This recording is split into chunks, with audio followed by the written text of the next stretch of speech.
আপনাদের মনে যদি বিষাদ থাকে তাহলে আপনারা এই মালটা বাগান হতে ঘুরে যেতে পারেন। এই মালটা বাগানের ঠিকানা ঠাকুরগাঁও রোড হতে 5 কিলোমিটার পূর্বে চিলারং ইউনিয়নে এই মালটা বাগানটি অবস্থিত।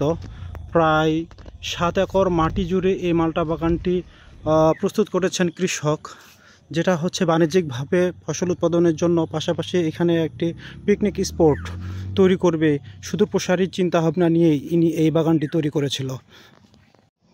দেখে মনে হতে পারে এটা হচ্ছে একটা লেবু বাগান, আসলে এটা লেবু বাগান না, এটা হচ্ছে কমলা লেবু বাণিজ্যিকভাবে চাষ করেছে আমাদের ঠাকুরগাঁওয়ের হরিহরপুরে।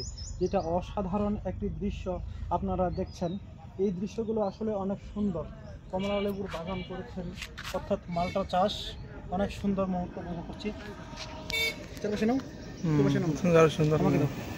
আমরা মানুষ সৌন্দর্যের প্রেমী, সৌন্দর্য দেখলে আমরা হুমড়ি খেয়ে পড়ি।